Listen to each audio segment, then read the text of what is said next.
para kamtan ang kapayapaan, lumayo sa masama, at gawin ang mabuti. Gawin ang mabuti! Gawin ang mabuti! Gawin ang mabuti! Ano po ang isa sa mga gawang mabuti na dapat gawin para sa ikapapayapa? Ayon pa rin sa pagtuturo ng Biblia, ipagpauna ng isa't isa ang iba. Batayan sa Roma 12:10. Ang sabi pa, huwag lamang ang sarili ninyong kapakanan ang inyong isipin, kundi ang kapakanan din ng iba. Woo! Alright! Yan ay nakabatay sa unang Korinto sa 10:24. Kaya para sa kapakanan ng kapwa-tao at mga mamamayan, dapat isang tabi ang mga pansariling kapakanan at mga personal na ambisyon. Andito na si PBBM! Alang-alang sa mahal PBBM! nating Bongbong bansa, Marcos! Andito na siya! dapat magkaisa. Woo! Iwasan BBM! President Bongbong Marcos, andyan o! O, andyan siya, Vice President Sara! Woo! Si BBM, nandyan o! President Bongbong Marcos! Ayan o! Alright!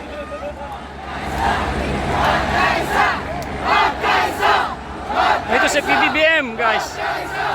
Magkaisa! Magkaisa! alang-alang po sa mahal nating bansa, dapat magkaisa at iwasan ang pagkakabahabahagi at kaguluhan. Pagkakabahabahagi at kaguluhan. Kapag nagkakabahabahagi tayo, ay hindi po maisusulong ang kapayapaan.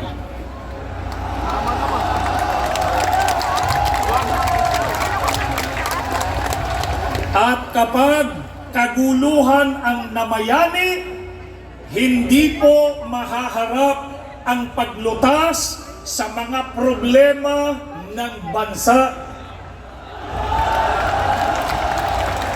Katulad ng pagtaas ng presyo ng bilihin, Tama! Woo! seguridad ng mga mamamayan sa mga tumitinding kalamidad, Yun! kakulangan sa hanap buhay, kriminalidad, insurgency, at marami pang iba. Ang mga ito'y nakapagpapalala lamang sa krisis pang-ekonomiya at nagpapabigat sa mabigat ng kalagayan ng pamumuhay ng karaniwang Pilipino. Yun! Ito po ang Kaysa niya si hinihiling BBM, oh. natin sa mga namumuno sa pamahalaan na pagkaisahan din nilang pag-ukulan ng matamang atensyon at pag-asikaso. Sa halip na bangayan ang kapakanan ng Pilipinas, nawa ang pag-ukulan nila ng pansin at panahon. Yun! Woo! Alright! Kaya kahit matapos na itong ating isinasagawa ngayon, na sama-sama at mapayapang pagkilos para sa kapayapaan, ang ating mga panalangin sa Panginoon Diyos ay basbasan niya ang ating bansa ng kapayapaan.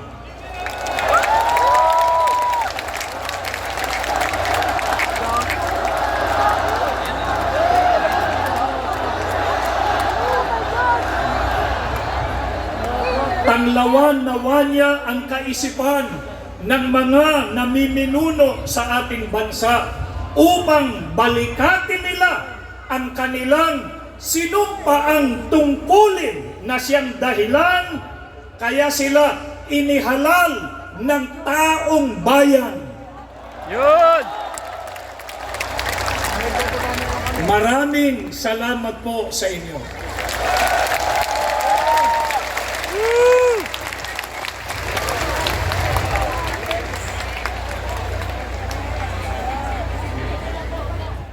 Magkakaisa Yay! sa Pilipinas. Alright! Taong bayan ay unahin at dapat magkaisa. Hey! Ayusin ang mga problema ng ating bansa. Ang Hey! galit ay alisin at dapat magkasundo. Payama ang ating bansa. Aseso at taong bayan ay unahin at dapat magkaisa. Hey! Hindi na pag-aaway at ang pagkakagulo. Ang galit ay alisin at dapat magkasundo. Payama ang ating bansa. Aseso at tayo. Ang kahirapan sa bansa ay lumulubhaba. Kailangan harapin ang maraming nating problema. Maraming nagugutom sa Maynila at probinsya. Maraming trabahan na hindi sapat ang kinikita. Hindi sapat ang pagkain sa mesa. Kapag sila'y nagkasakit, wala rin pagpa-hospital. Sa buhay ang pinapasama, hindi kalabidan. At tumataas ang antas ng kriminalidad. Hindi mabuting panoorin na puro na lang kamihan. Kaliwat ka ng batikos, kabi-kabilang alitan. At dapat asikasuhin at kailangan malunasan na yung mga problema nagpapahirap sa ating bayan. Ating na panahon, pagkakaisa ang solusyon. Magpilungan tayo, ito ang kailangan nito. Dapat nagkakaisa para payapa ang bansa. Pagkakaisa ang kailangan, hindi mamumulitika. Yan ay unahin na dapat magkaisa. Ayusin ang mga problema ng ating bansa. Ang galit ay alisin na dapat magkasundo. Kung payapa ang ating bansa, aaseso at tayo. Ang bayan ay unahin na dapat magkaisa. Itigil ang pag-aaway at ang pagkakagulo. Ang galit ay alisin na dapat magkasundo. Kung payapa ang ating bansa, aaseso at tayo. Alam mo ay pansinin itong aming sinasabi. Kapayapaan ito ang nais namin na mangyari. Ang problema ng bayan ay napakarami. Itigil ang bakayan at magkakabahagi. Hindi mahaba-hagi. Ang bansa ay masaya. Walang kapi-kapi. Ang bansa ay unay. Pag hindi kanya-kanya, pagkakaisa ito ang dapat nating magawa. Una para harapin mga problema ng bansa. Sa pagpapakayan ng bayan ang nag-uusap. Nauubos lang ang oras ay hindi mahalaga. Kapityan ang panahon, kinabukasan ng bansa. Panahon na para harapin mga problema ng bansa. At magkaisang lahat mga inihalal ng bansa. Huwag nang ubusin ang oras sa hindi mahalaga. Kapityan ang panahon, kinabukasan ng bansa. Bayan ay unahin, dapat magkaisa. Ayusin ang mga problema ng ating bansa. Ang galit ay alisin na dapat magkaisa. Aaseso at tayo bansa. Bayan ay unahin na dapat magkaisa. Hindi na pag-aaway at ang pagkakagulo. Ang galit ay alisin, dapat magkasundo. Kung payapa ang ating bansa, aaseso at tayo. At bigyan ang panahon, kinabukasan ng bansa. Taong bayan ay unahin at dapat magkaisa. Hey! Woo! Alright! Woo! Magkaisa!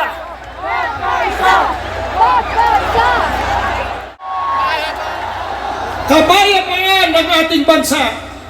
Ngunit, ang tunay na kapayapaan ay makakamtan lamang kung ang batas ay irerespeto at paiiralin. Hindi po tayo laban sa anumang proseso ng paglilitis, anuman ito. Kailanman at ito po naaayon, sumusunod sa batas. Kaya, upang magbigay linaw ukol sa diwa at kahalagahan ng pagpapairal at pagsunod sa rule of law na sa pong sandigan ng kapayapaan tungo sa ikalulutas ng maraming problemang kinakaharap ng ating bansa, atin pong pakinggan ang isa po nating kapatid na abogado. Narito po si kapatid na Rodante Marcoleta. Alright!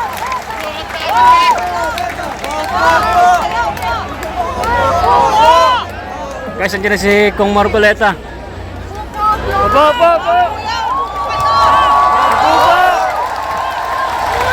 Alright, nakita na natin si Kong Marcoleta, ang personal. Opo! Mga kapatid at mga kababayan,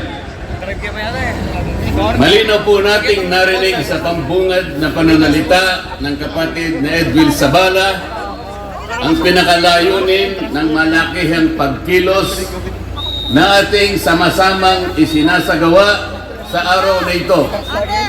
Nais nating katawanin ang nagkakaisang damdamin ng milyon-milyong Pilipino Pura po, opo, at opo. isatinig ang kanilang pinag-isang mithiin para sa isang mapayapa at nagkakaisang Pilipinas. Kaugnay nito, binanggit din po ang ating kagustuhan na ipaalam sa mga opisyales ng ating pamahalaan ang ninanais at pinapangarap na maayos at epektibong paglilingkod at paglutas sa lumalalang kahirapan na pinalubhapan ng katiwalian at korupsyon, kalamidad, kriminalidad, bangayang pampolitika at iba pa. Kinikilala po nating lahat na nagkakatipon ngayon na sa pagkakaisa, kapayapaan at pagkakasundo lamang natin makakamit ang hinahangad na pagunlad at pagsulong ng ating bansa. Sa bahagi po naman ng kapatid na Romel Topacio, tinindigan ang pagtitipong ito ng Iglesia ni Cristo ay konkretong kahayagan ng suporta sa naunang pahayag ng Pangulong Bongbong Marcos na hindi sasang-ayon sa isinusulong na impeachment laban kay Vice President Sara Duterte. Kinatigan din po ng Iglesia ni Cristo ang posisyon ng Pangulo na ang impeachment ay hindi makapagdudulot ng kabutihan sa buhay ng kahit isang Pilipino. Hindi lamang ito pag-aksaya sa oras ng pamahalaan, kundi makakahadlang din sa pagre-resolba sa marami at pangunahing problema ng bansa. Mataas na presyo ng bilihin, mababang kalidad ng edukasyon, infrastruktura, serbisyong pangmedikal, kriminalidad, seguridad at iba pa. Higit sa lahat, ang pagsusulong ng impeachment ay mauwi lamang sa pagtatalo-talo at pagkakampi-kampi, hindi lamang ng mga mamamayan, kundi pati na rin ng mga opisyalis ng gobyerno. Ipinaalala rin na kapag nagtatalo-talo ang mga nasa pamahalaan, apektado ang taong bayan, at kapag magulo ang bansa, ang mga tao ang kawawa.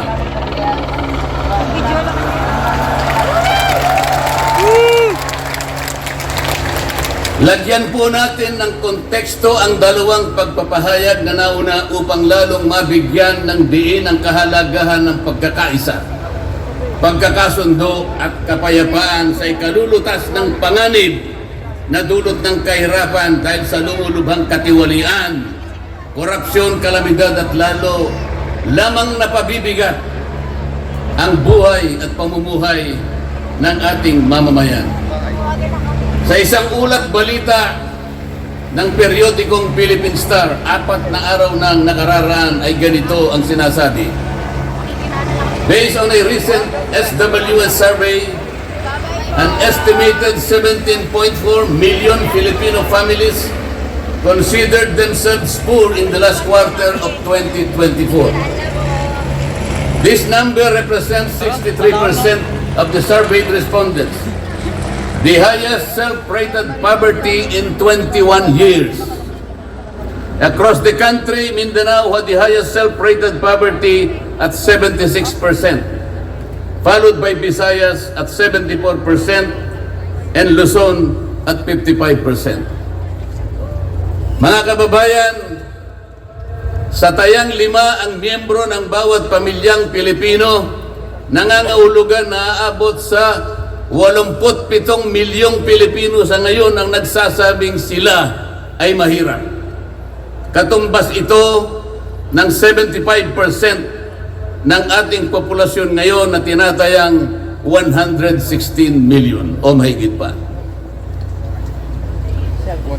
Gusto ko pong banggitin sa inyo at kailangan malaman ninyo na sa taong ito ang ating national budget ay nagkakahalaga ng 6.3 trillion pesos.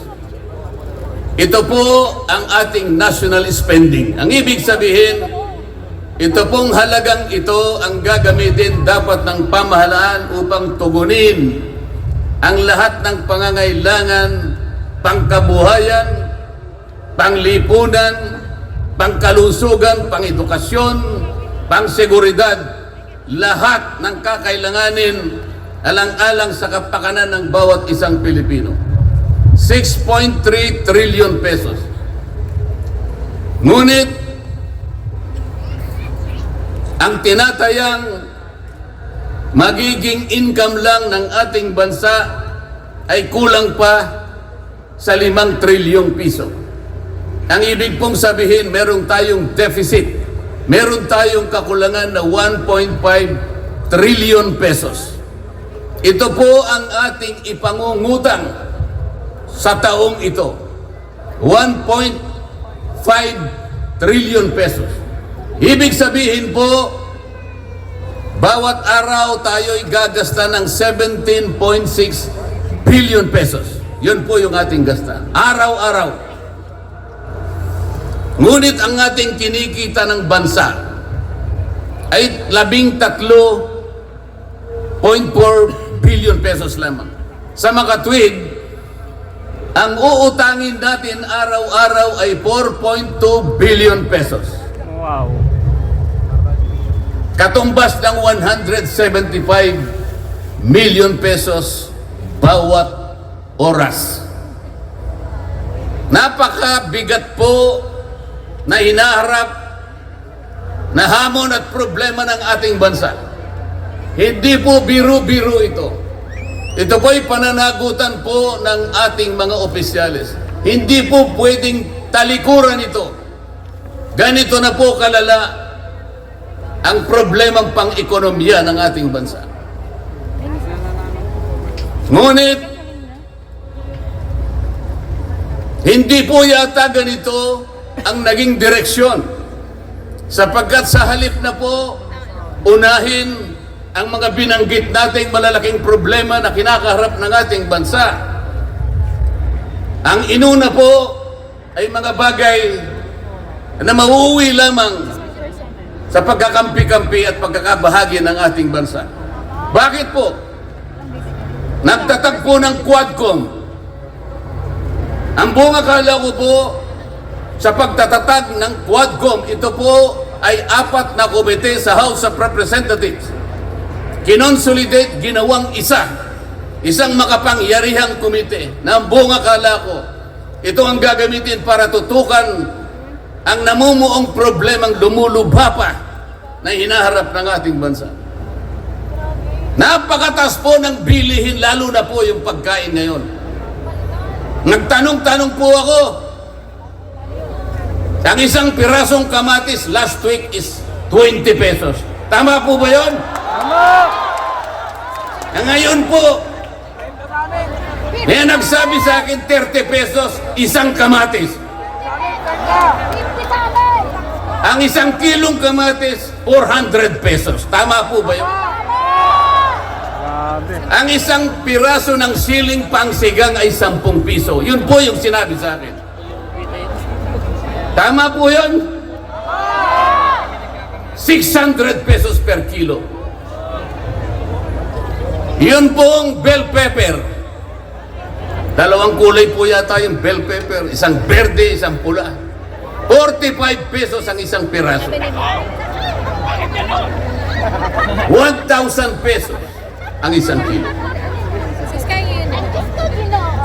Bakit hindi po ito yung unang harapin natin? Napakalala po ng presyo ng kuryente sa ating bansa.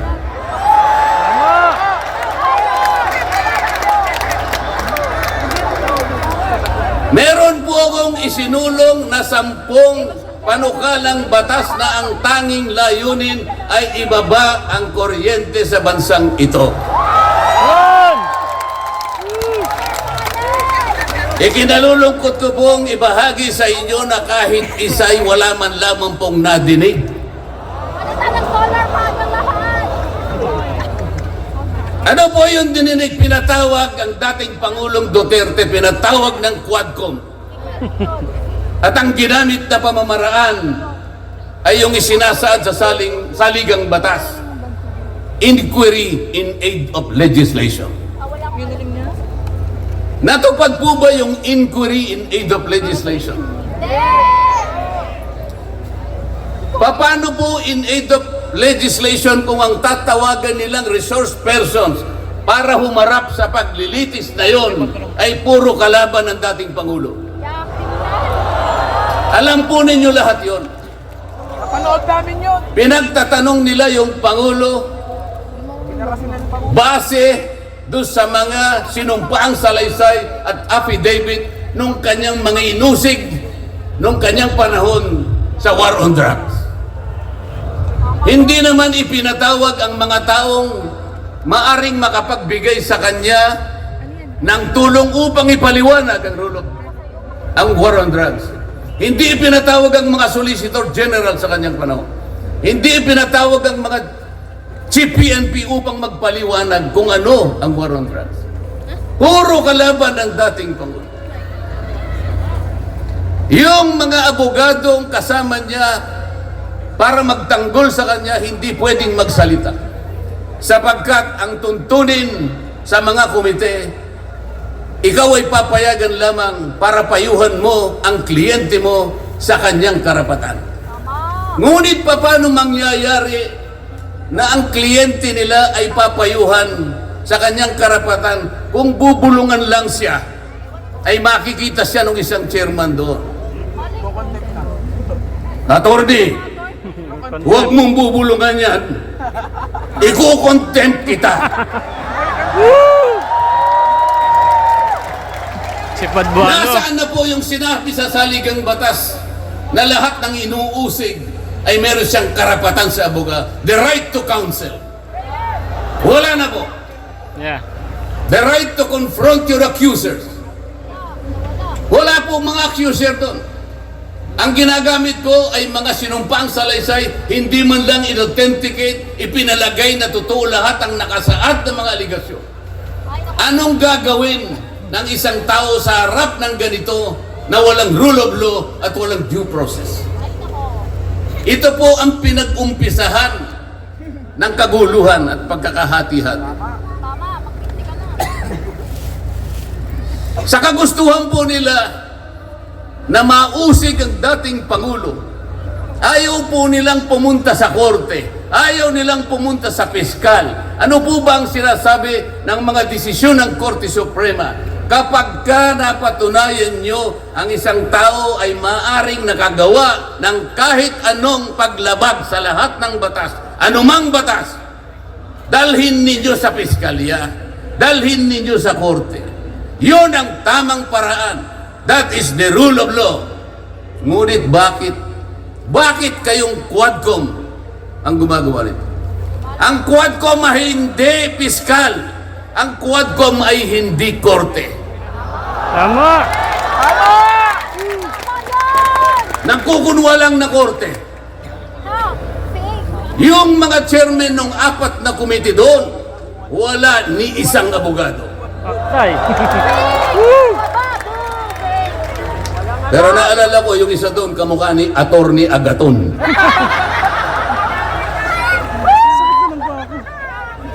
So sa halip na ang unahin ay yung kapakanan ng mamamayan, sa harap at liwanag ng napakaraming nakabantang panganib sa atin, sa ekonomiya, panglipunan, pangsiguridad, korupsyon, katiwalian. Bakit ang inuuna ay usigin ng isang tao na hindi naman ipadadaan sa tamang proseso ng batas? Pangalawa, tinawag po nila ang pangalawang Pangulo sa dalawang pagkakataon. Una po, nung magpipresent siya ng budget, Ang pinipresent po niyang budget ay budget for 2025. Akalain po ninyo ang gusto nilang tanungin ay yung pagkakagasta ng kanyang budget noong 2022 and 2023. Oh my God! Saan ka naman nakakita ng ganong klaseng direksyon? 2025 ang dapat pag-usapan, ang kanilang pilit na itinatanong ay paggamit o paggasta niya noong 2022 at 2023. Ang sabi po ng Vice President, siguro nainis na rin, I forgo my opportunity to defend this 2025 budget and I leave it to the discretion of the House of Representatives as presented.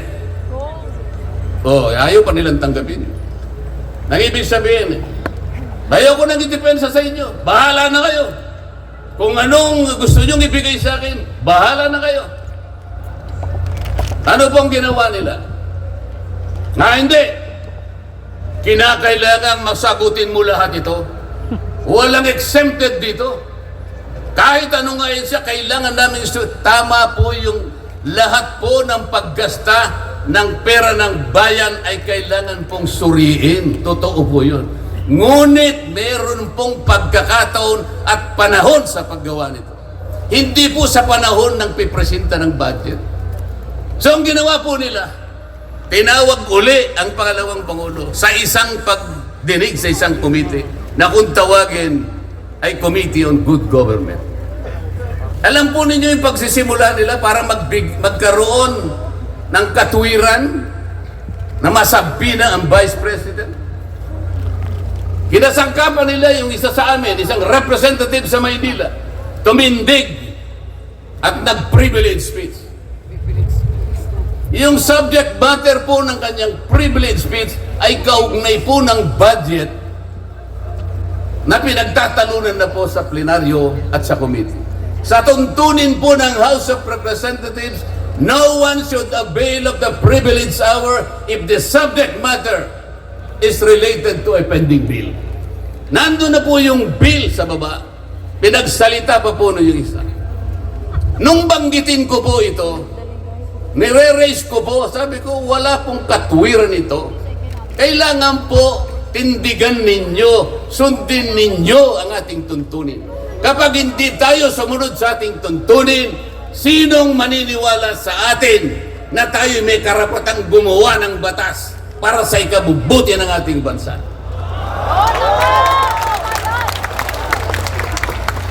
Ang sabi po ng chairman, noted. Saan ka naman nakakita ng ganun? Ang House of Representatives ay lugar ng pagdidebate. Doon masusuri kung sino ang may katwiran. Kung hindi magsasalita ang chairman. At pagkatapos po, sinabi ko pa, bakit baka ako dahil lamang sa isang manifestation ng isa sa amin, ginawa na naman ninyong isang motu proprio action. Yung motu proprio po ay, ibig sabihin, ang komite sa kanyang sarili ay pwedeng mag-imbestiga sa sarili niya. Pero ginamit nila yung manifestation ng isa sa amin. Mali na naman po yun. Hindi po dapat ganon. Nung i-raise ko po yun, ayaw na naman po nilang pumayag. Samantalang ako po, I delivered a full privilege speech. DepEd din ang pinag-uusapan nun. At ang ni-raise ko po ay yung katiwalian involving more than 3 billion pesos covering 3 annual audits of the Commission on Audit. Kahit na full privilege speech, hindi man lang po ni-refer sa committee. Samantalang yung illegal po na privilege speech, dali-daling ibinigay kagad sa Committee on Good Government. Kahit na illegal, kahit alam nilang mali. Ito po yung problema. So sabi ko, Mr. Chair, bakit tayo po ang sumusuri? Bakit tayo po ang nag-audit ng confidential funds ng Vice President? Bakit tayo po? Hindi po ba ang binanduhan ng ating saligang batas na tanging may otoridad at kapangyarihang mag-audit at mag-examine ng lahat ng report at papeles ng pagkakagasta ng ating bansa ay ang Commission on Audit? Ni-raise ko na naman po yun. Ayaw pong sumagot ng chairman. Ang pinasasagot po sa akin ay yung hindi abogado. Sabi ko, Mr. Chair, nilapitan ko po sila. Mr. Chair, huwag naman pong ganito.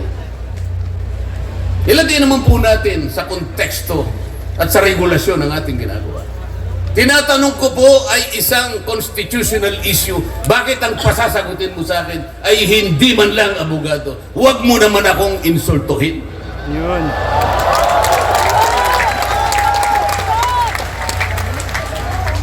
Doon sa puntong yun, alam po ninyo, pati yung kinakain kong hopya, pinagtripan nila. Lupet. Ang Iglesia ni Cristo ay hindi po laban sa impeachment, sapagkat ang impeachment ay itinatadhana sa saligang batas. Ngunit, kung ang paraan ng pagsasagawa nito ay wala sa batas at wala sa tuntunin, ito na naman ay pagmumulan ng kaguluhan, pagmumulan na naman ng pagkakabahabahagi ng ating bansa. Ito po ang gusto nating iwasan. Ito po ang gusto nating iwasan. Iniimbestiga nila po yung confidential funds. Ang tanong ko po, Mr. Chairman, mahigit pong 400 opisina at ahensya ng ating pamahalaan ang tumatanggap ng confidential funds. At sila din ay natatawagan ng pansin ng Commission on Audit. Bakit naman isang opisina lang ang pinipilit niyong usisain? Hindi ba masyadong halata namang pamumuliti ka yan? Tama. Ito po yung gusto nating liwanagin. Hindi po tayo laban sa pag-iimbestiga ng katiwalian. Ilagay po natin sa ayos. Sana man lang kumuha sila ng ilang pang mga bahagi ng opisina na kagaya din ng pagkagamit ng confidential funds, sapagkat ang layunin po raw ay makagawa ng batas. Kung talagang gusto ninyong gumawa ng batas, kasi po in aid of legislation, palagi po ito ang nagagamit, inquiry in aid of legislation. Nasa saligang batas po naman talaga ito. Kaya lang, meron pong limitasyon ang inquiry in aid of legislation. Ano po yung unang limitasyon? Kailangan po meron ka ng nakabalangkas na batas, panukala. Hindi mo lang makumple-kumpleto sapagkat nag-aatubili ka, baka merong impact ito sa ibang sektor. Kaya tatawag ka ng mga tao na makatutulong sa iyo para sa ganun makumpleto mo ang iniisip mong panukalang batas. Pagka ganun, alam niya kung sinong tatawagin niya. At alam niya rin kung anong itatanong niya. Hindi po ganun ang nangyayari ngayon eh. Dahil nga wala na pong rule of law, basta na lang sila tatawag ng kahit sino sapagkat hindi naman po talaga ang layunin ay gumawa ng batas kung hindi usigin ang taong gusto nilang usigin. Ito po ang nangyayari. Kaya nga po, dahil sa kagustuhan nila na talagang usigin ng ICC ang Pangulong Duterte, alam po ninyo, yun lang ang tanging layunin. Sa 13 pagdinig ng Quadcom, 13, nakapaggawa lang sila ng isang batas na kahit siguro po high school graduate pagtatawanan niya yung kanilang panukalang batas. Bakit po? Yung definition na definition lamang po ng extrajudicial killing. Oh my God! Ay talaga pong matatawa ka na. Ayaw ko na pong babain yun. Ibig sabihin, ang layunin talaga ay hindi in aid of legislation, kung hindi in aid of prosecution, in aid of persecution.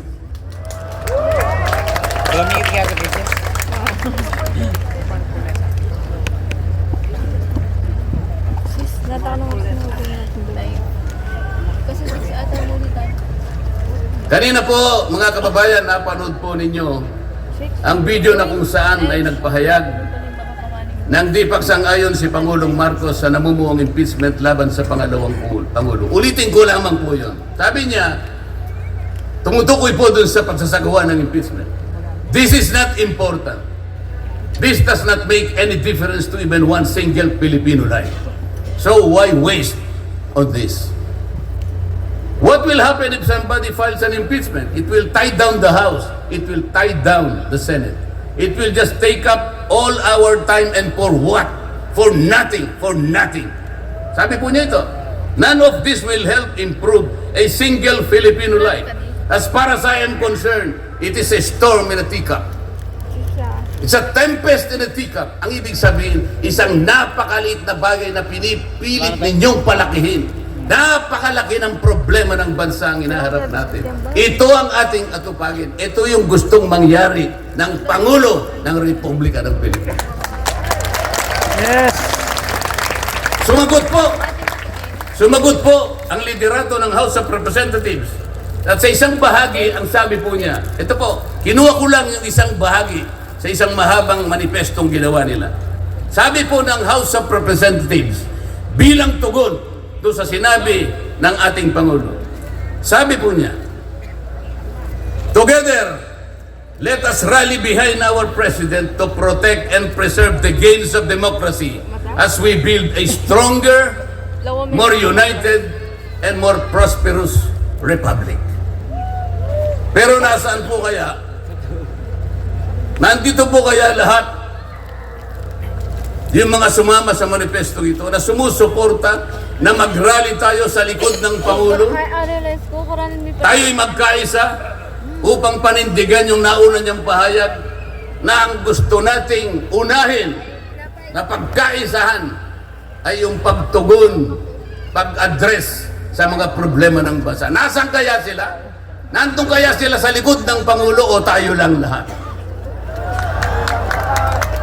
Sa Makati, tayo pong lahat ngayon na sama-samang nagkakatipon ngayon na hindi ko mabilan kung ilang, baka meron 1 milyon po yata. Tayo pala ngayon ang nagkakatipon sa diwa ng tunay na kapayapaan at pagkakaisa na nagrarally ngayon. Sapagkat tayo lamang ang nasa likod ng Pangulo sa kagustuhan niya na harapin natin ang mga hamon at nagbabantang problema ng ating bansa. Sapagkat, sabi niya, totoo naman, ang impeachment ay hindi makapagbibigay kahit anong butil ng kabutihan sa buhay ng isang Pilipino.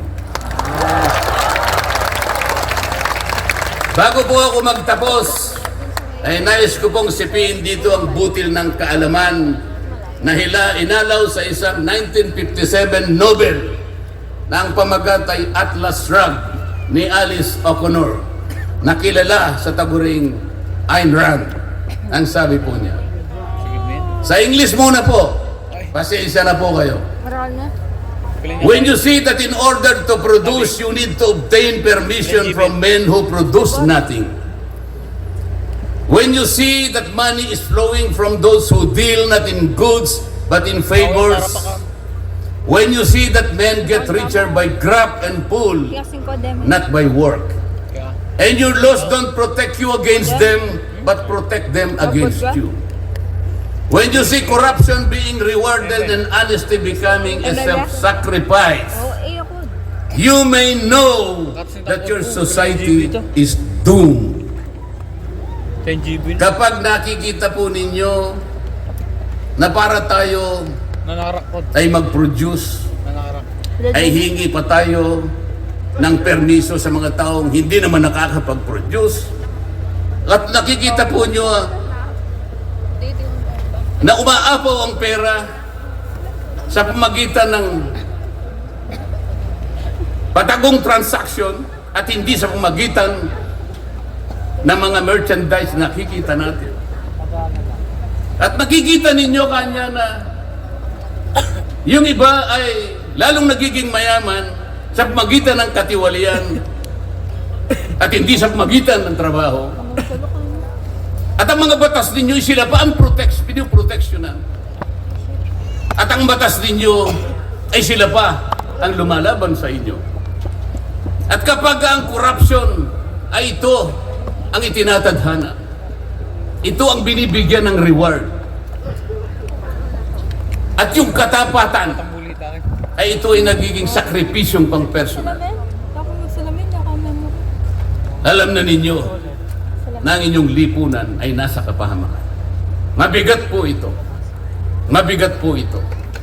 Ito ang dapat harapin ngayon sa pamamagitan ng pagkakaisa, pagkakasundo at kapayapaan.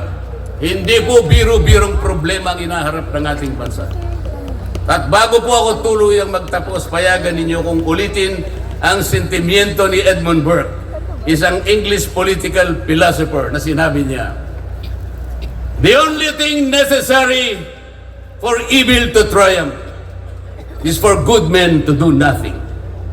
Sa Tagalog po, ang tanging kailangan para magtagumpay ang kasamaan ay magsawalang kibo at walang gawin ang mabubuting tao.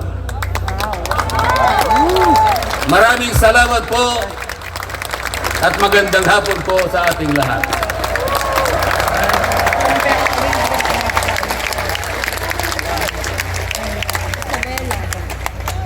Kapatid na Eduardo V. Manalo,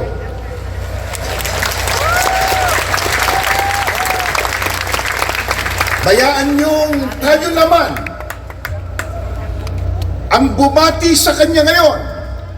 Sabihin po natin, magandang araw po, Ka Eduardo. Isa pa.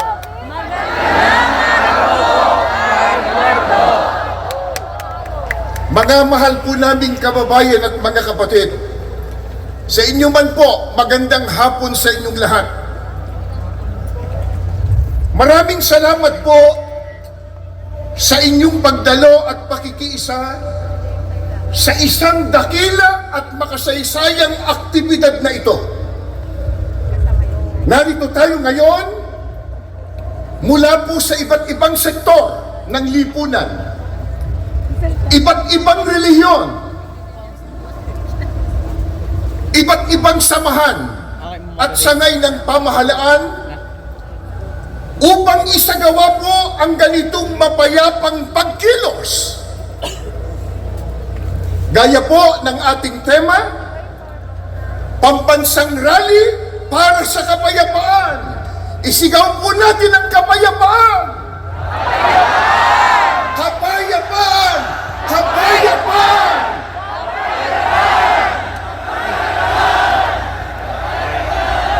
Maliwanag po sa atin na isang aral ng Diyos na nakasulat po sa Biblia na dapat tayong magpasakop sa kapangyarihan o pamahalaan ng bayan, na yan po ang katangian at sinusunod ng mga kaalib sa Iglesia ni Cristo.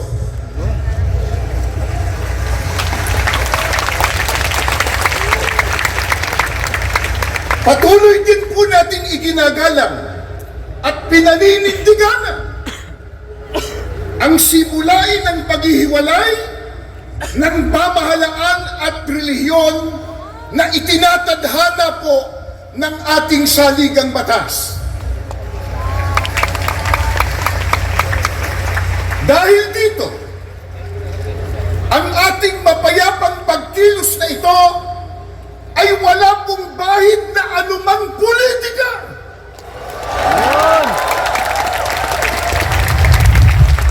Ni hindi po tayo nanghihimasok sa mga pinuno ng ating bayan sa pag-ugit nila ng pamahalaan.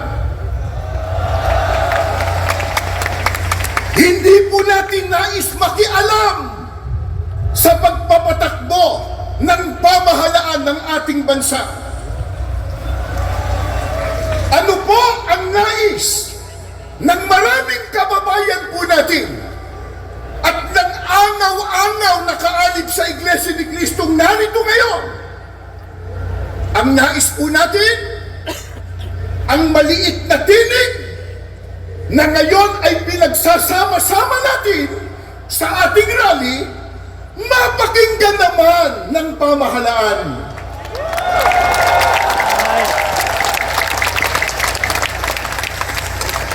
Bago tayo matipon dito kaninang umaga, meron pa po kaming nabasa at narinig isang politiko nakalulungkot bago pa sumikat ay laos na. Kaya yun. Nang makita po ang milyong ito, milyong-milyon, na dami ng tao, abi sinabi niya kanina, kahit marami yan, minurya pa rin sila.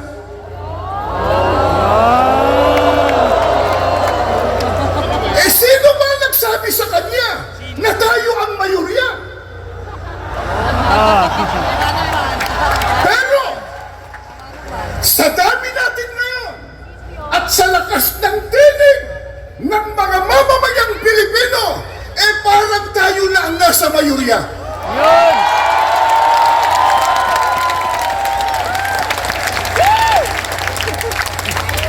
Ang totoo, na ito sana ay maunawaan at maintindihan ng marami, lalo na ng mga namumuno sa ating bansa, na itong ginagawa po natin, mga mahal naming kababayan, sa pamumuna ng Iglesia ni Cristo, ay pagtulong natin sa pamahalaan.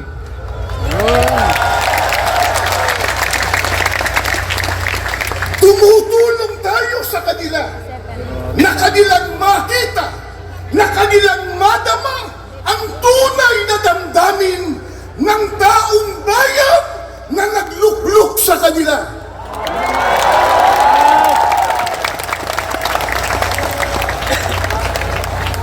Mula pa kanina, sa mga naunang nagsalita at maging sa mga video presentation, ay ipinakita na po kung gaano katindi at karami ang problemang dinaranas ng ating bansang Pilipinas, na yan po ang dapat na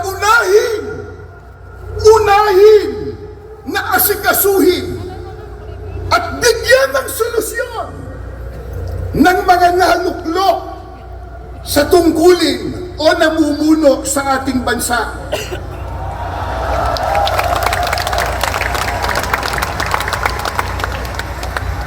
Nakalulungkot ang inuuna ng iba sa kanila, yung mga nagbubunga ng awayan, nagbubunga ng hidwaan,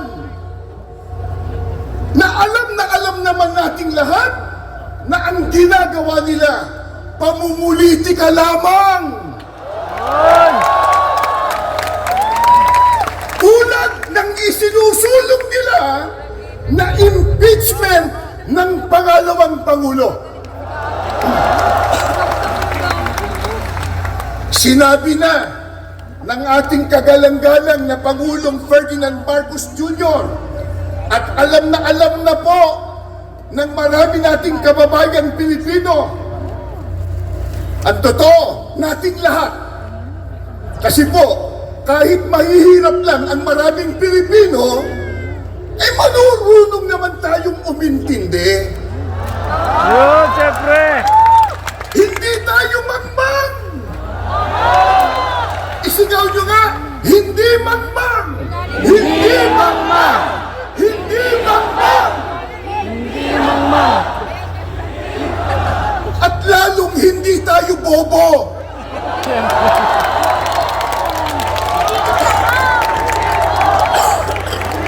Hindi bobo. Hindi bobo.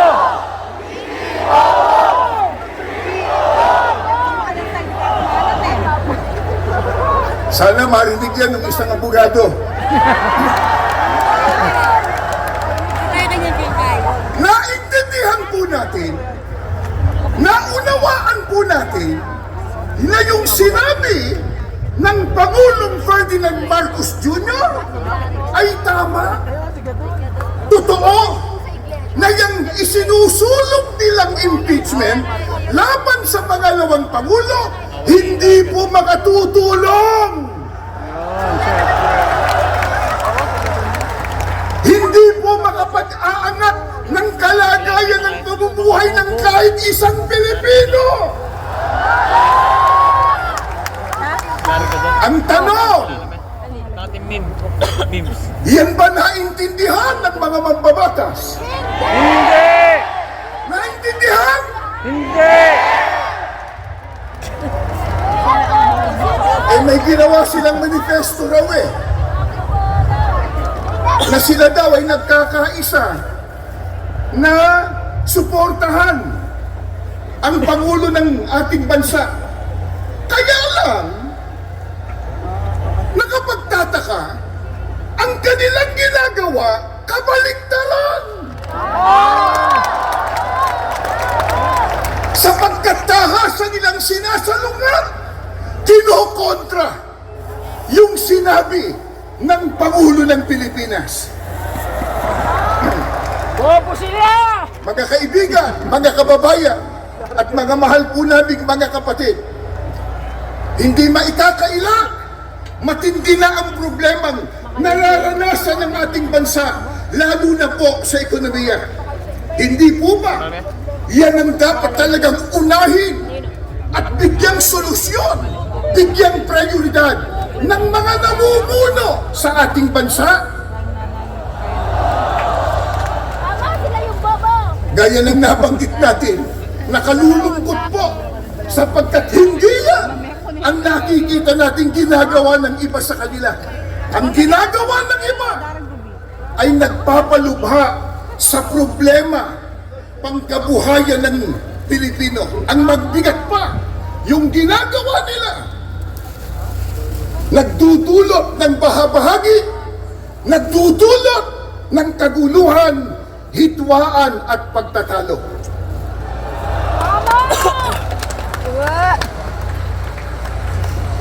Alam po ng lahat, marami ang naghihikahos. Marami ang walang trabaho. Hindi pwedeng ikailayan. Nasa estadistika po yan. Isang araw lang, kahapon. Di ho ba? Inilabas sa isang survey na 63% sa mga Pilipino ang nagsasabi na sila ay mahirap ang pamumuhay. Yan pong estadistika na yan. First, una, sa mahabang panahon, 63% nagsasabi, mga Pilipino, na sila po ay napakahirap ang buhay. Marami po ang salat na salat sa mga pangunahing pangangailangan. Pagkatapos, nakalulungkot pa, hindi matapos-tapos ang mga kalamidad sa ating bansa. Sunod-sunod na mga bagyo, pagbaha, pagputok pa ng bulkan, at nariyan pa po ang mga digmaan at kaguluhan sa iba't ibang panig ng mundo na sa ayaw man po natin at gusto, maaapektuhan tayo. Ito po ang dahilan.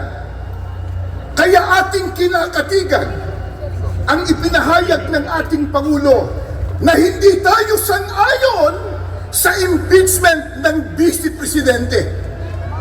Dahil nakakaabala lamang yan, yung kanyang mga proceedings sa pagbibigay po ng solusyon sa mga problemang ating nararanasan. Sa bagay po, maliwanag ng tinalakay ni Congressman Marcoleta, yung impeachment per se, hindi naman tayo tutol doon sapagkat itinatadhana talaga yan ng saligang batas. Kaya lang, dapat dumaan sa rule of law. Dapat po ayon sa batas. Hindi ayon sa gusto ng nila. Paano mangyayari? Gumagawa ng batas, manlalabag ng batas. Yun! Woo!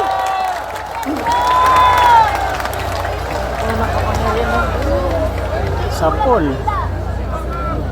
Kaya, ang ating panawagan sa mga mahal po nating leader sa ating bansa, gaya ng nakasulat sa inyong mga placards at inyo pong isinisigaw, mga kapatid at mga kababayan, unahin po natin ang tao, hindi ang kapakanan ng partido. Yo! Sapol na naman. Serbisyo po muna bago ang sariling gusto at benepisyo. Yes! Ngayon ay 2025 na. Sa bagong taon ay unahin ang pag-unlad ng bayan, hindi ang pagbabangayan. Yun! Ano ang pinakamimithi at hinahangad ng bawat isang mamamayang Pilipino, ng bawat isang narito? Kaya tayo nagpakapagod, nagpuyat, nagutom ang iba, gumasta kayo ng salapi, gumugol kayo ng panahon, katakot-takot ang inyong sakripisyo. Bakit? Ano po ba ang pinakahahangad po nating matamo? At paano yon matatamo? Tuturuan tayo, hindi ng politiko, kundi ng Diyos sa pamamagitan ng kanyang salita na nakasulat sa Biblia.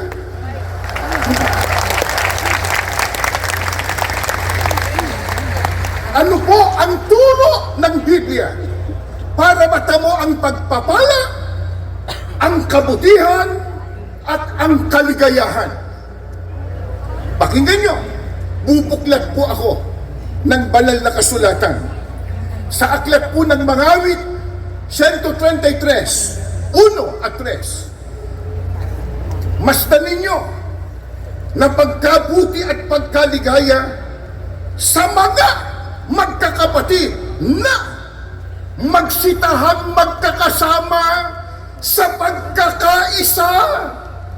Saan daw po? Gayaan niya ng hamog sa Hermon na tumutulo sa mga bundok ng Sion, sapagkat doon pinarating ng Panginoon ang pagpapala sa makatibagay, ang buhay na magpakailanman. Ano po ang turo ng Biblia para makamit po natin ang pagpapala, ang kabutihan at kaligayahan? Ang sabi po ng Panginoong Diyos, pagkabuti at pagkaligaya sa makatwid, ito, mabuti sa Diyos.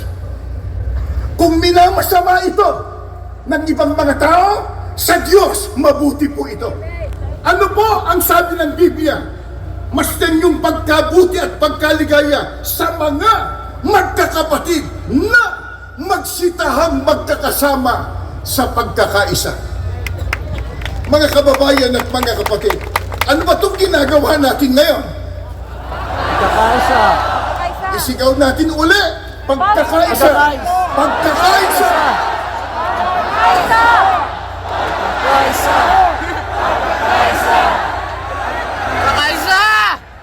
Ano ang katunayan na pagka nagsama-sama at nagkaisa, ito po ay mabuti sa ating Panginoong Diyos?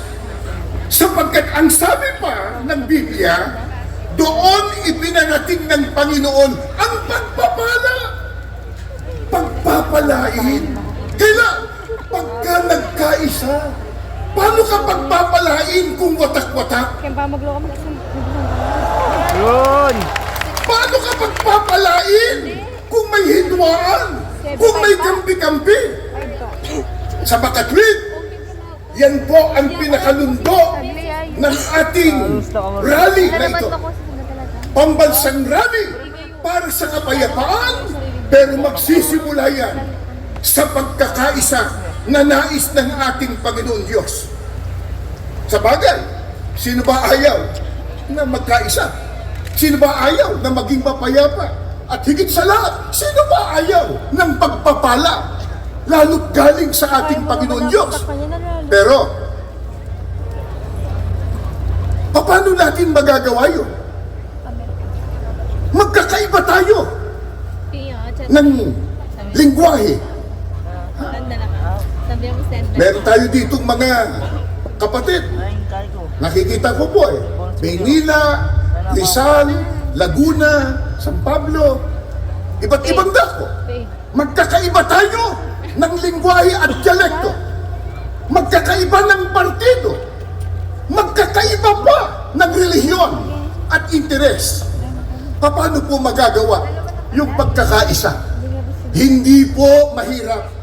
Itinuro din ng Panginoong Diyos. Nakasulat din po sa Biblia, sa Colossus 3:14. Ito po, higit sa lahat, taglayin ninyo ang pagmamahalan na siyang nagbubuklod sa ganap na pagkakaisa. Paano po mabubuklod sa pagkakaisa? Kailangan pala ang pagmamahalan. Bagamat may kani-kanya tayong opinyon sa isang partikular na issue, iba't ibang kalagayan ng ating buhay o interes, pero kung udyo ng pagmamahalan sa isa't isa, lalo't pagmamahal sa ating bansa, tayong lahat mabubuklod sa pagkakaisa.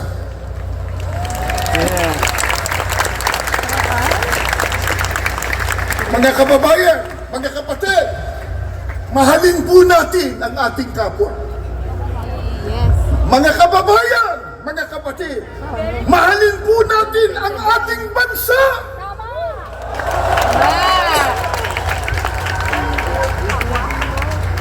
Hindi ang pera. Hindi ang kapakanan pangsarili. Sa makatwid, para sa ating bansa, pagyamanin po natin ang pagkakaisa, udyo ng pagmamahalan at pagmamalasakit. Mga kababayan, iisa lang po ang ating bansa, ang ating bansang Pilipinas. Walang ibang magmamalasakit dito, kundi tayo na mga Pilipino.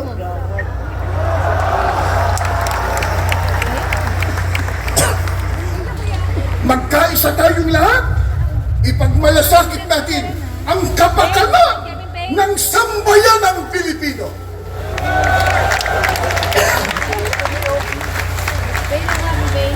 Bukod po sa kasaganaan at pagpapala na dulot ng sama-samang pagkakaisa, alam po ba nyo kung gaano pa kahalaga na tayo ay magkasama-sama sa pagkakaisa? Ito pa po ang turo ng Biblia. Ikalawang Korinto 13, ang talata po ay 11. Sa katapos-tapusan, mga kapatid, paalam na. Magpakasakdal kayo. Mga aliw kayo. Mga kaisa kayo ng pag-iisip. Mga buhay kayo sa kapayapaan. At ang Diyos ng pag-ibig at ng kapayapaan ay sa inyo. Gaano pa kahalaga ang sama-sama nating pagkakaisa? Ang sabi po ng Biblia, mabubuhay kayo sa kapayapaan. Mga kapatid at mga mamamayang Pilipino, ayaw po ba natin ang kapayapaan? Isigaw nga nyo kung anong gusto natin.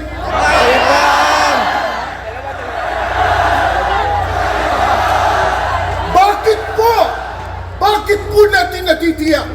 Matatamo natin ang kapayapaan pagka tayo'y nagkakaisa.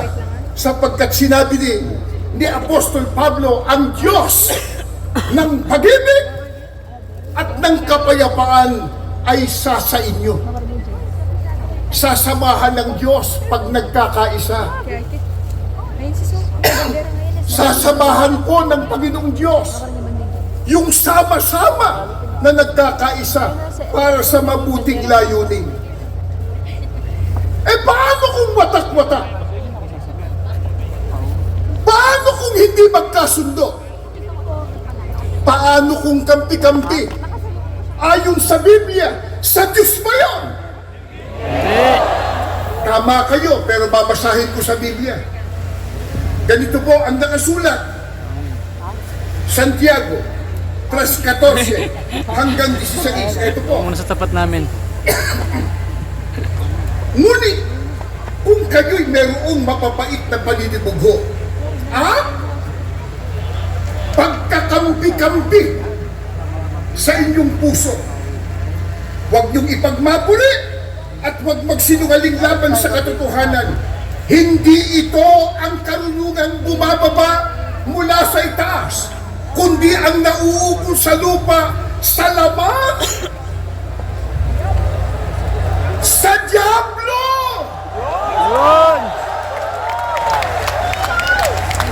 Sapagkat kung saan mayroong paninibugho at pagkakampi-kampi, ay doon mayroong kaguluhan at lahat ng gawang masama. Pagkampi-kampi, watak-watak, away ng away, hindi magkasundo. Sa Diyos ba yun? Hindi po. Ang sabi ng Biblia, huwag niyong ipagyabang yan. Huwag niyong ipagmapuri. Yan ganyan. Hindi galing sa itaas. Yan ay sa lupa, sa laman, sa Diablo. Mga kababayan at mga kapatid, papayag ba tayong maging sa Diablo? Magkaisa tayo. Yung ayaw, bahala na sila kung sa Diablo nila gusto.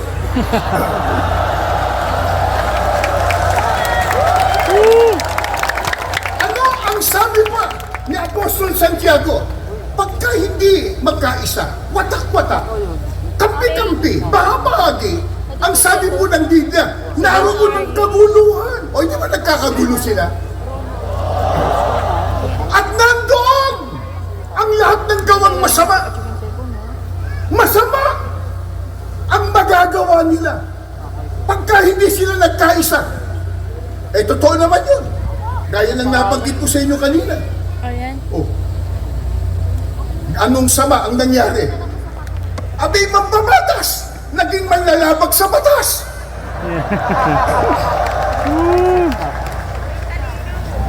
At merong sinabi ang Panginoong Kristo, pagka ang isang gobyerno o kaya isang kaharian nagkawatak-watak, hindi magkaisa, ano ending niyan? Ano ibubunga niya? Ito po, pag binasa po natin ang nakasulat sa Lucas 11:17, ang sabi ni Kristo, ang bawat kari ang nagkakabahabahagi laban sa kanyang sarili ay magkakawatak-watak. Masisira, babagsak, mga mamamayang Pilipino. Papayag po ba tayong ang ating bansa'y bumagsak? Mahalin po natin ang ating bansa. Mga mahal po natin mga kababayan at mga kapatid. Baka sabihin nyo, paano yan? Nagkaroon na ng pagkakawatak-watak. Ano gagawin natin? Nagkaroon na ng bahagi. Nagtalo-talo na nga eh. Away-away na. May pagkakataon bang malunasan na yung unity ay naging disunity? Meron pa kayang pagkakataon na yung nagkabahabahagi, naghitwaan, nagdulot ng kaguluhan, malunasan? Paano mo maaayos ang sitwasyon ngayon? Biblia po ang sasagot. Nagtatanong lang tayo. Ito po ang pahayag ng banal na kasulatan. Ito po ay naganap sa panahon ng Panginoong Hesukristo sa Juan 8:3 hanggang 11. Subaybayan po ninyo. At dinala sa kanya ng mga eskriba at ng mga parisiyo ang isang babaeng nahuli sa pangangalo niya. Yung mga eskriba po at parisiyo, yung mga taong pantas sa kautusan ni Moises sa batas. Ha? Hindi ko naman sinabing mambabatas, ano? Kundi ang sabi sa kasaysayan na yung mga scribes at mga Taga parisiyo, Quadcom. mga pantas sa kautusan at batas sa panahon ni Moises. Itutuloy ko po. Isang babaeng nahuli sa pangangalo niya at nang mailagay siya sa gitna, sinabi nila sa kanya, Guro! Nahuli ang babaeng ito sa kasalukuyan ng pangangalo niya. Ito sabi ng mga iskriba at parisiyo. Tinanong si Kristo, ano ba ang kanilang igini? Ito po, sa kautusan nga ay ipinag-utos sa amin ni Moises na batuhin ang mga ganyan. Batas daw po noon sa panahon ni Moises. Yung nahuli sa akto ng pangangalo niya, convicted eh. Ang parusa, batuhin.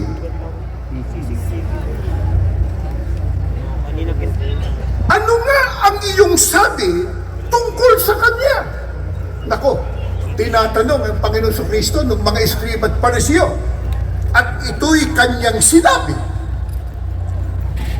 At ito'y kanilang sinabi na siya'y sinusubok upang sa kanya'y may maisumbong sila. Ang nakalulungkot po pala nito, itong mga iskriba at parisiyo, tinatanong si Kristo, hindi para malaman kung ano katotohanan. Masama motibo. Tinutukso si Kristo para makakuha ng pwedeng ibang sumbong sa kanya. Maaring sa pamahalaan noon, o kaya sa pamahalaan ng relihiyon ng nakararami noon. Sa mga tuwing, masama layunin. Ano po ang ginawa ng Panginoon Kristo? Datapot yumuko si Jesus at sumulat ng kanyang daliri sa lupa. Datapot ng sila'y na nagpatuloy ng pagtatanong sa kanya, ayaw tumigil ng mga iskriba at parisyo. Ha? Kinukulit ang Panginoon Kristo. Ano masasabi mo dyan? Itong batas eh. Sa kautusan ni Moises eh. Nahuli yan sa kasalanan. At sa kanya sinabi, ito po sabi ng Panginoon Kristo, datapot ng sila'y nangagpatuloy ng pagtatanong sa kanya, ay umunat siya. At sa kanila'y sinabi, ang walang kasalanan sa inyo ay siyang unang bumato sa kanya. At muli siyang yumuko at sumulat ng kanyang daliri sa lupa. At sila, nang ito'y kanilang marinig, nang marinig nila yon, nagsialis na isa-isa. Napahiya. Na nagpasimula sa katanda-tandaan hanggang sa kauli-hulihan at iniwang mag-isa si Jesus at ang babae sa kinaroroonan nito sa gitna. At umunat si Jesus at sa kanya'y sinabi, babae, saan sila nangaroroon? Wala bagang taong humatol sa iyo? At sinabi niya, wala sino man, Panginoon. At sinabi ni Jesus, ako man, hindi rin hahatol sa iyo. Humayo ka ng iyong lakad. Mula ngayon, huwag ka nang magkasala. 70 plus? Ito po, sa panahon mismo ng ating Panginoong Kristo. Yung babae, nahuli sa akto ng pangangalo niya. Yung mga tao noon, lalo na yung pantas sa kautusan ni Moises, iskriba at parisyo, tinanong siya, paano gagawin ngayon niya? Nagkasala. Sa batas, dapat na batuhin niya. Ang sagot ng ating Panginoong Kristo, yun anyang walang kasalanan sa inyo. Siyang unang bumato sa kanya. Isipin po ninyo yun. Hindi siya hinatulan ng Panginoong Hesus Kristo. Hindi siya na-contempt ng ating Panginoong Jesus. Hindi siya At lalong hindi siya kinulong. Sa Paul, si Padvano. Pero ang tanong, nagsawalang kibo ba ang ating Panginoong Kristo? Hindi na ba siya umimik? Hindi po. Hindi niya kinonsinte ang babae sapagkat sinabi niya, ako man hindi hahatol sa iyo, pero humayo ka ng lakad mo. Mula ngayon, huwag ka nang magkasala. Inakay niya na magbagong Buhay.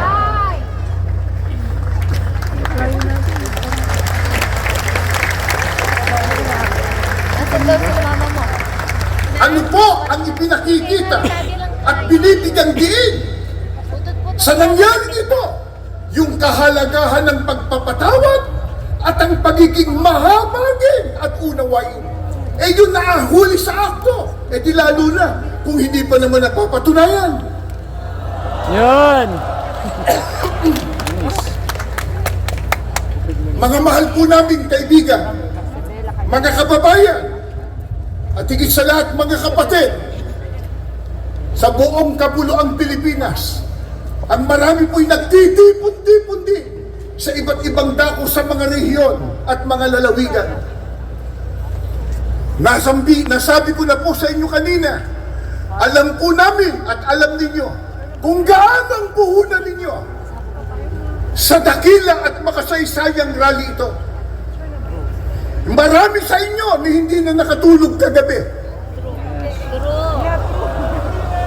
Marami sa inyo ang lalayo ng dilakad.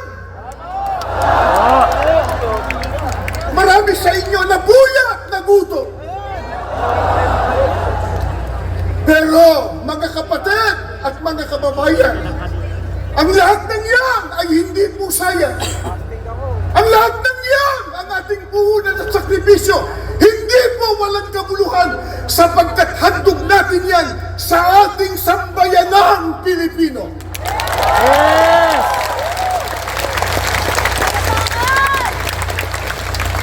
At sapagkat ang ating sinusunod na ito na pagkakaisa at sama-sama ay ayon sa kalooban ng Diyos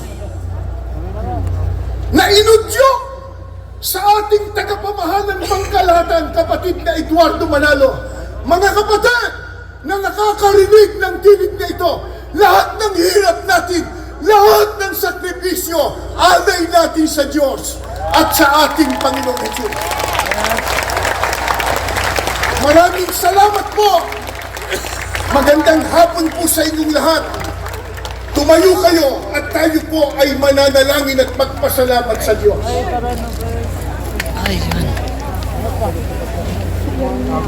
Panginoon namin Diyos, buong puso po kaming nagpapasalamat sa iyo sapagkat sumasampalataya po kami sa iyong tulong at patnubay. Kaya namin na isagawang matagumpay ang dakilang pagtitipong ito. Salamat po ng napakarami sa paggabay mo sa aming namamahala, ang kapatid na Eduardo Manalo, sa pamamagitan ng pagkakaisa ng iyong banal na iglesia, na isagawa namin ang mapayapang pagkilos para isulong namin ang napapanahong kailangan ng aming bansa sa ikauunlad nito sa kapakinabangan ng mga mamamayang Pilipino. Ang kailangan ng aming bansa'y kapayapaan at pagkakaisa. Kaya hinihiling po namin sa iyo, o makapangyarihang Diyos, pagpalain mo po ang aming bansa. Igawad mo ang kapayapaan. Igawad mo sa aming bansa ang kaunlaran. At sana'y tulungan mo po ang lahat ng mga mamamayang Pilipino. Patuloy mo pong kilusin ang aming damdamin.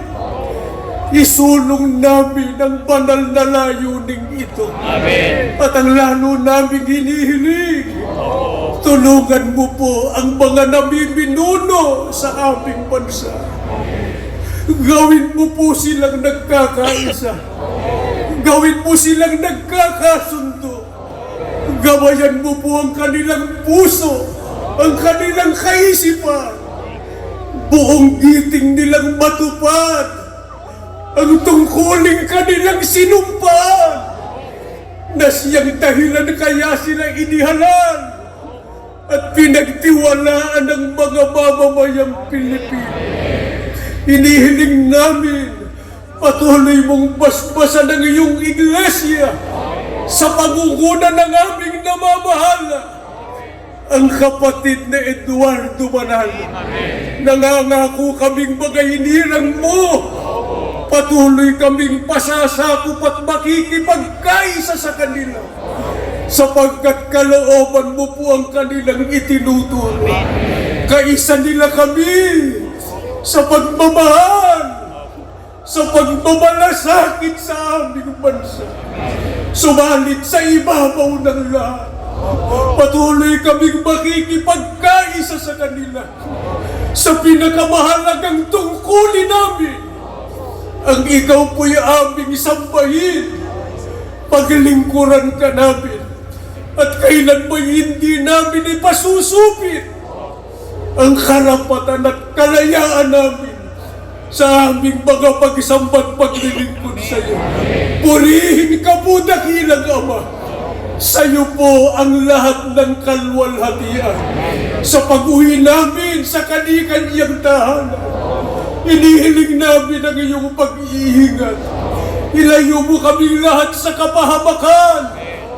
Mapayapa po naming masapit ang kani-kanyang tahanan. Ama, magalang na po naming hinihiling ang lahat sa pangalan po ng aming Panginoong Jesucristo. Amen. Amen.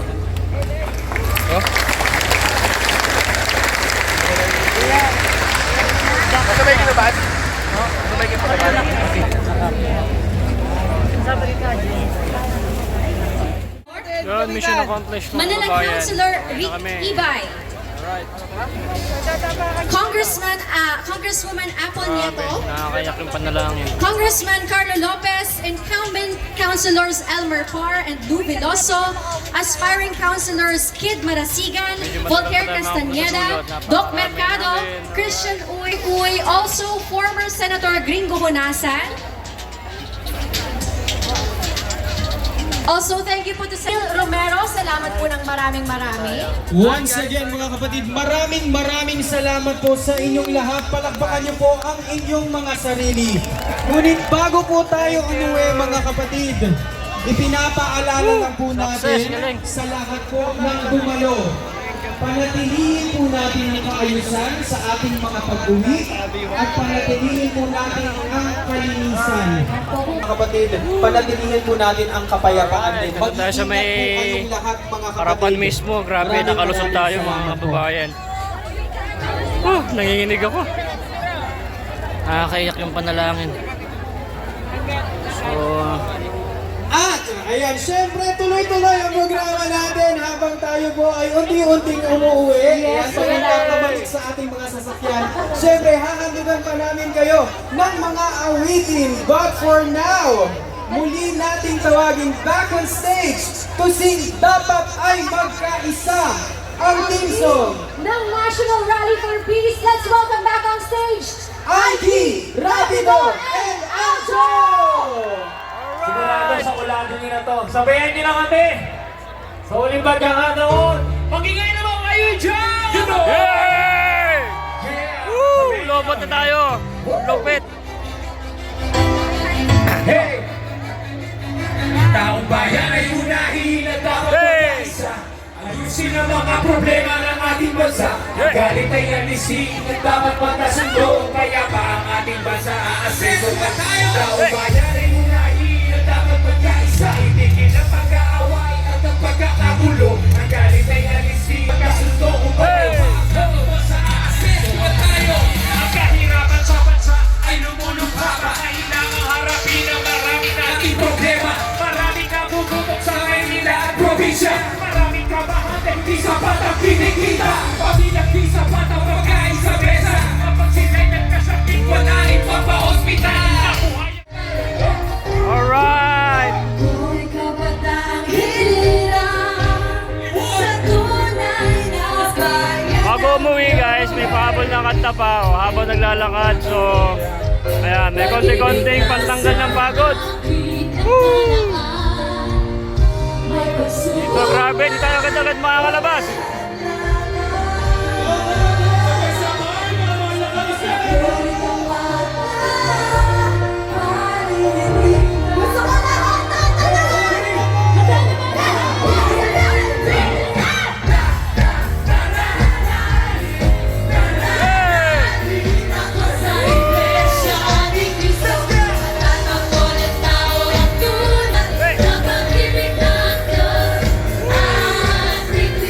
Hanggang yung pagod namin mga babayan. Mission accomplished. Kanina talagang pagod na antok na antok. Kulang sa kain, ganun. Pero wala. Galing. Lalo-lalo nung nanalangin na. Lupit. Charot kay Mami Leticia Duquilo. Charot Mami. Dami mo ito, no?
sa parking.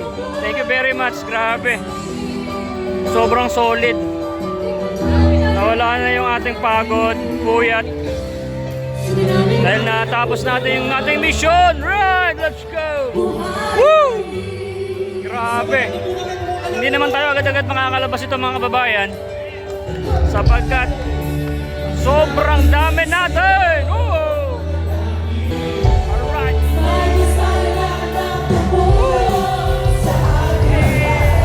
Hey!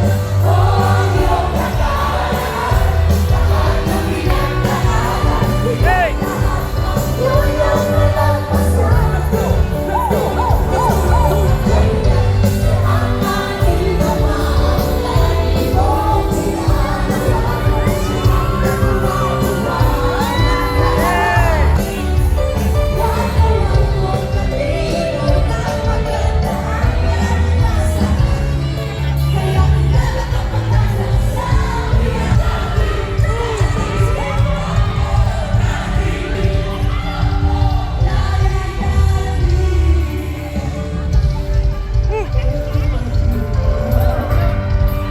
Sige pa silang ano to, no? Kanta, ang ganatan nila is awit sa iglesia. Woo!